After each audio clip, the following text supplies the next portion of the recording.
grief has engulfed Banga village in Kaura, Namoda local government area of Zamfara State after bandits reportedly slaughtered 35 kidnapped residents. This horrific act occurred despite the community paying over 50 million naira in ransom. The victims were among 53 villagers abducted several months ago during an invasion by armed men. A resident, Lawali Mohammed Banga, revealed the assailants initially demanded 1 million naira per hostage. After weeks of desperate fundraising, the village delivered the ransom. Only 18 captives were released. The freed individuals recounted the horrifying ordeal where the remaining 35 abductees were executed in cold blood while in captivity. Lawali tragically disclosed that Banga village has now fallen under the control of the armed group. Surrounding communities have been abandoned as residents flee relentless attacks, including killings, kidnappings, and sexual violence for those resisting bandit dominance. Lawali issued a desperate plea to both the federal and Zamfara State governments, urging urgent intervention. All we want now is to live in peace, to feel like free citizens and not slaves under the rule of heartless terrorists, he stated. The community seeks liberation from the pervasive violence. People were kidnapped, ransom was demanded, ransom was paid, and 35 Nigerians, brothers, mothers, fathers, children, human beings, were slaughtered in cold blood. What are your thoughts on this report? After this, you see, it beats my imagination whereby the Nigerian government, Nigerian situation, we don't have. We're living in shambles. We're living in fear. We're living in a situation whereby there's no rule of law. What I mean by there's no rule of law, this is Zamfara State. It's a state in Nigeria. All right. So at such a Nigerian system, we have the military. Why can't we call this states like this? The other time, it was published that that River State should be placed on state of emergency because of the insurgency. Look at these are issues. These are issues whereby such states should be placed on state of emergency. But this such state is freely, and from the north we'll be having series. When I mean series of issues like this, and it looks as if it is a headline. It is now becoming a routine. A thing in the system whereby maybe the other day in Banga State and Zamfara State, they are just taking turns and all that, turn taking, and it's now becoming the government of the day, both from the federal government down to the state government and at the local level, the chiefs and everything, they're just covering it. And do you know the problem with Nigeria is that the problem with the government of Nigeria is that they feel that when once it has not come to the doorstep, it is not an issue.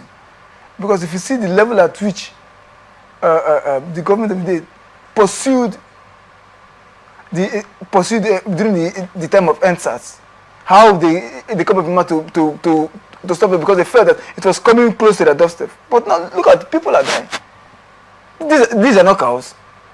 No. They're not goats. No. They're not animals. Human beings. And you see them kidnapping issues from me. If it's not bandit, it's Boko Haram and different. And we are in fact, do you know the part that annoys me that we give them names, we call them pet names. Giving them Boko Haram is a pet name. Giving them bandit is a pet name. Attach it. Give them these persons that are hitting this. They are terrorists. They should be streamlined and be first.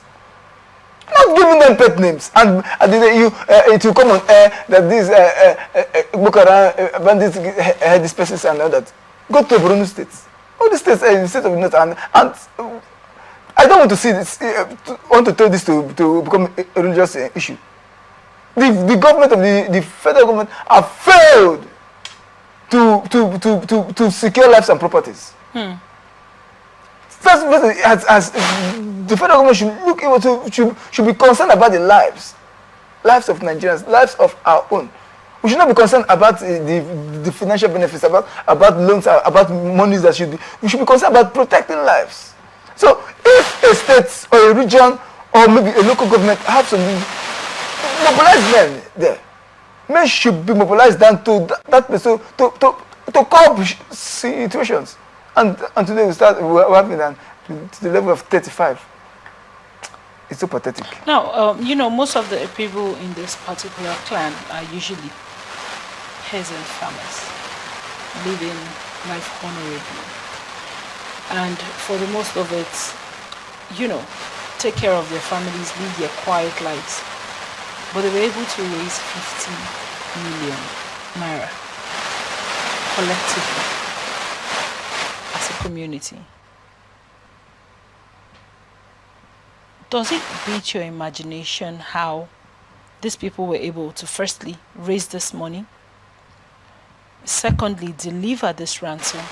When did it become a thing that we now negotiate with criminals? Usually you hear that the government doesn't negotiate with criminals. Have we come to the point where we negotiate now with terrorists? That is the problem with Nigeria. That's the problem with the Nigerian situation. Now, it's based on this negotiation that gets us totally involved and totally disappointed with the system. Now, in Nigeria, you see, the negotiation is not just a mere negotiation. You now see people like this who have committed atrocities. Still in Nigeria, the Nigerian system will give them chieftaincy titles. We make them chiefs in communities. How? When did we did we start doing this ill footpath? Whereby you see someone who have committed atrocities, someone who has killed, who have taken lives. Such persons will not be. You are calling them for negotiation on what basis? You've not negotiated with students. You've not negotiated with the unemployed, and you're negotiating with criminals, with armed robbers, with kidnappers. On what ground you negotiate and you give them that means you're empowering them. This is called empowerment, not negotiation. Let's call a spade a spade. Now this is called empowerment. You're empowering them to do more. So you now, think, on the part of these peasants, of these citizens, of these masses, of these community persons that have done this, I'm not against them. They did what they could to get their loved ones back.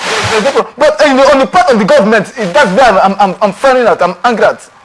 On the part of the government, they will see this. Okay.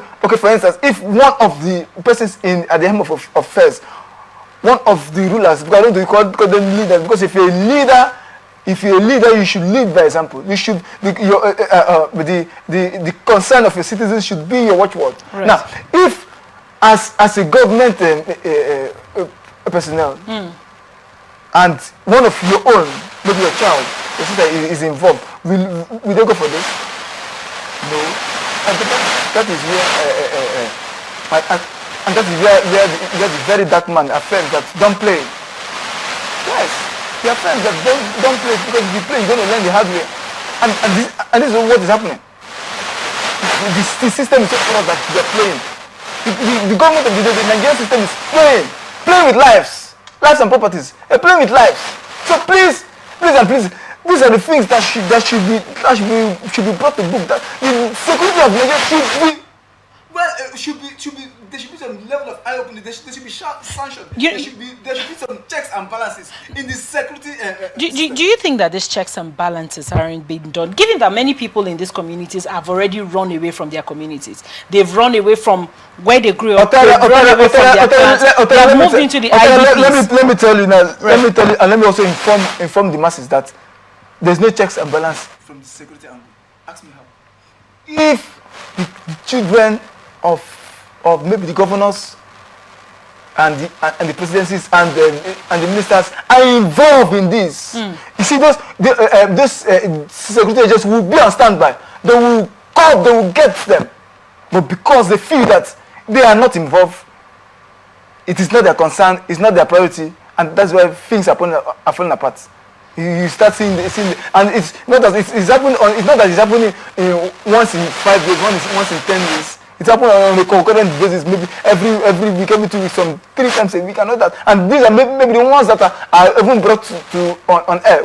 How about the ones that we don't know? We can't hear. We can't get their details. We can't get their data. It's so devastating.